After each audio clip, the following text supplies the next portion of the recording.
अयोध्या में भगवान श्री राम के 22 जनवरी के प्राण प्रतिष्ठा होने वाला है। 22 जनवरी को लगभग 500 संघर्ष साल के बाद अपने नए घर में भगवान विराजमान होंगे। लेकिन दुनिया के जो सबसे हैरान करने वाली बात है वो है अचानक अयोध्या में गिद्ध के आगमन से बहुत से झुंड में गिद्ध का पहुंचना एक चमत्कार माना जा रहा है, क्योंकि भारत में पिछले कई सालों से गिद्ध देखने को नहीं मिल रहा था।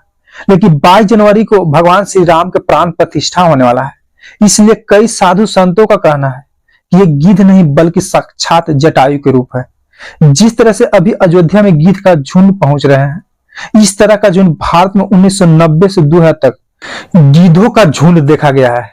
इसलिए 30 से 35 साल बाद एकाएक गिद्ध को पहुंचना, वो भी भगवान श्री राम के प्राण प्रतिष्ठा में, काफी लोगों को सोचने पर मजबूर कर दे रहा है। बल्कि कई लोगों का तो कहना है कि भगवान श्री राम के चमत्कार है, इसलिए विलुप्त प्रजातियां गिद्ध के भगवान श्री राम के प्राण प्रतिष्ठा में शामिल होने के लिए पहुंच रहे हैं। तो वही कई लोगों ने अब अयोध्या में गिद्ध के झुंड को जटायु समझकर पूजा पाठ करना स्टार्ट कर दिए हैं। जटायु को वंशज गिद्ध को राम भक्त ने अयोध्या में पूरी तरह से देखभाल कर रहे हैं। खाना पीना की व्यवस्था भी किया जा रहा है ताकि अयोध्या में ही जटायु के वंशज गिद्ध का आश्रय हो। रामायण के ऐसे कई रहस्यमय सबूत है जो कि आज के बड़े बड़े वैज्ञानिक भी देश विदेश के देखकर और सुनकर अचंभव में पड़ जाते हैं। वैज्ञानिक भी मानने से साफ इनकार कर जाते हैं। भगवान श्री राम ने समुद्र में राम सेतु जो लंका पर चढ़ाई करने के लिए पुल बनाए थे, वो आज भी मौजूद है। दुनिया के तमाम देश के वैज्ञानिक ने भी ये माना है। बल्कि भारत सरकार ने राम सेतु की संरचना स्टडी करने के लिए और राम सेतु का आयु और राम सेतु को बनाने की प्रक्रिया को जानने के लिए पानी के अंदर खोज और शोध करने के लिए मंजूरी भी दे दी है। साथ ही साथ राम सेतु को राष्ट्रीय स्मारक बनाने की मांग भी किया जा रहा है भारत में। राम सेतु भारत के तमिलनाडु में रामेश्वरम द्वीप और श्रीलंका के मन्नार द्वीप के बीच है। हालांकि राम सेतु को लेकर कई तरह के लोग अपना अपना भाषा में विचार प्रकट करते हैं। उस समय भगवान श्री राम ने अपने चमत्कार से पत्थरों को पानी पर तैरा दिया था। उन पत्थरों पर भगवान श्री राम लिखकर फिर भगवान श्री राम और भगवान श्री राम के भक्तों ने राम सेतु पुल पर चढ़कर लंका में प्रवेश किए थे। दूसरा रहस्यमय कहानी यह है कि रावण के सोने का लंका आज भी मौजूद है। सोने के लंका के बारे में कहा जाता है कि भगवान शिव जी और माता पार्वती जी के निवास स्थान हिमालय में था। दोनों के बहुत ही समान तरीके से अपना जीवन जीते थे। एक बार माता पार्वती जी ने अपने स्वामी से बातों बात में बोले कि हमारा भी कोई महल होना चाहिए देवताओं की तरह। तब भगवान शिव जी ने कुबेर और विश्वकर्मा को बुलाकर समुद्र के बीचों बीच सोने का महल बनवाए थे।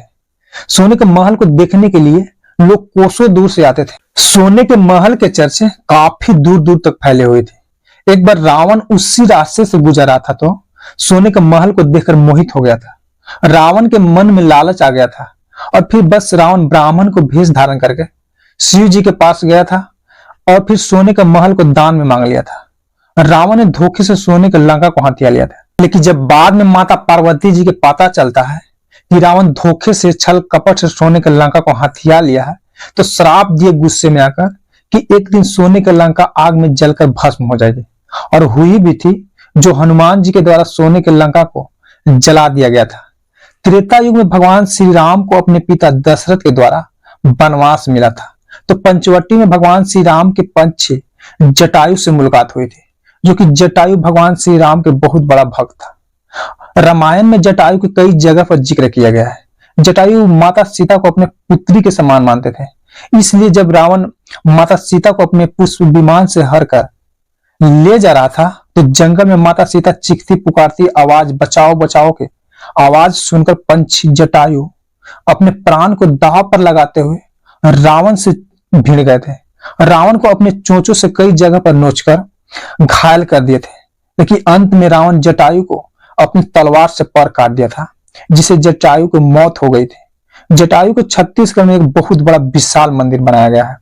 रावण जब सीता माता को हरण करके पुष्प विमान में ले जा रहा था तो सबसे पहले जटायु ने ही रोके थे। भगवान श्री राम के जन्म स्थल अयोध्या में ही है, क्योंकि इसका उल्लेख वाल्मीकि के द्वारा लिखी गई रामायण में भी कई जगह पर जिक्र किया गया है। सरजू नदी के तट पर बसे इस नगरी की रामायण के अनुसार कहा जाता है कि सूर्य के पुत्र वैभवस्व मनु महाराज के द्वारा स्थापना की गई थी। पौराणिक कथाओं और पौराणिक इतिहासकारों के अनुसार कहा जाता है कि उज्जैन के महाराजा विक्रमादित्य घूमने आए थे तो देखकर चकित हो गए थे। तब अपने सेनापति के ऑर्डर दिए थे खोज करने के लिए। जब पता चला कि भगवान श्री राम के जन्म स्थल भूमि यही है तो फिर तुरंत विक्रमादित्य ने भव्य और विशाल भगवान श्री राम के मंदिर बनाने का ऑर्डर दिया और फिर कुछ दिन के बाद बनकर भव्य राम मंदिर तैयार भी हो चुका था। फिर हिंदू राजाओं ने समय समय पर भगवान श्री राम के मंदिर को देख रेख करते रहे, लेकिन जब 1526 ईस्वी में बाबर ने मुगल राज की स्थापना की तो हिंदू के धार्मिक स्थलों को तोड़ना स्टार्ट कर दिया था और 1528 में भगवान श्री राम के मंदिर पर आक्रमण करके मंदिर को तोड़ दिया था और उसी पर फिर मस्जिद का निर्माण करवा दिया था, जो कि 6 दिसंबर 1992 को बाबरी मस्जिद को एक राजनीतिक रैली के दौरान नष्ट कर दिया गया था। बाबरी मस्जिद को नष्ट करते ही देश के कोने कोने में सांप्रदायिक दंगे हो गया था। कितने लोगों के दंगे में मौत हो गई थी।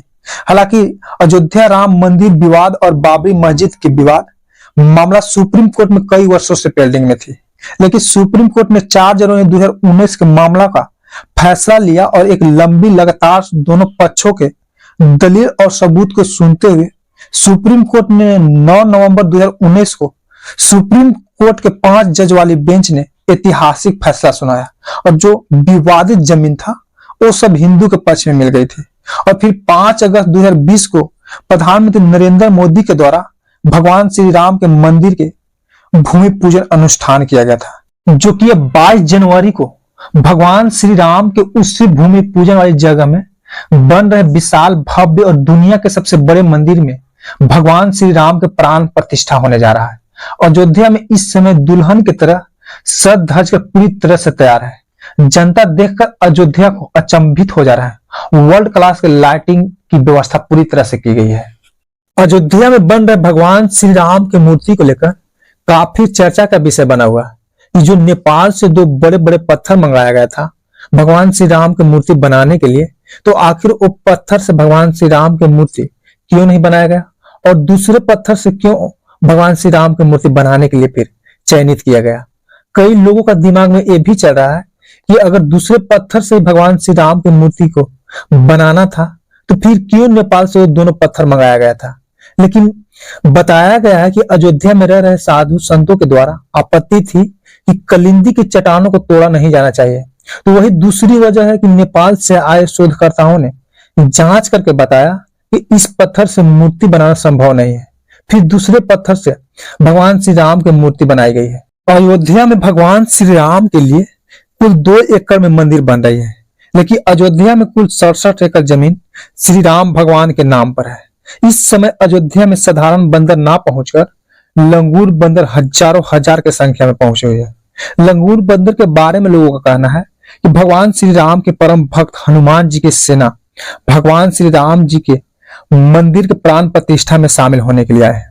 अयोध्या वासी ऐसी ऐसी चमत्कार देखकर काफी खुश हो रहे हैं और देश विदेश में रह रहे राम भक्त के भी खुशी का ठिकाना नहीं है, क्योंकि बंदर भी भगवान हनुमान जी के वंशज माने जाते हैं। इस समय अयोध्या में ही नहीं बल्कि पूरे भारत में राममय हो चुका है। कई राम भक्त तो कई कोसों से पैदल चलकर अयोध्या में रामलला के दर्शन के लिए पहुंच रहे हैं। कई रैली के आयोजन किया जा रहा है। विदेशों में रह रहे राम भक्त भी रैली निकाल रहे हैं और अपने आस्था को मजबूत कर रहे हैं। 22 जनवरी को अयोध्या में भगवान श्री राम के प्राण प्रतिष्ठा में शामिल होने के लिए राम मंदिर ट्रस्ट की तरफ से देश के लगभग 7 से 8 हजार VIP लोगों को आमंत्रण भेजा गया है। इसमें लगभग 3 से 4 हजार बड़े बड़े साधु संत, भारत के बड़े बड़े उद्योगपति मुकेश अंबानी, अनिल अंबानी, रतन टाटा, गौतम अडानी, बॉलीवुड के कई हस्तियां अमिताभ बच्चन, रजनीकांत, अनुपम खेर, प्रभास, अक्षय कुमार, अजय देवगन, सनी देओल। क्रिकेटर की बात की जाए तो सचिन तेंदुलकर, विराट कोहली, रोहित शर्मा। तो वही देश के कई राजनीतिक पार्टी के नेताओं को भी इस कार्यक्रम में शामिल होने के लिए आमंत्रण कार्ड भेजा गया है।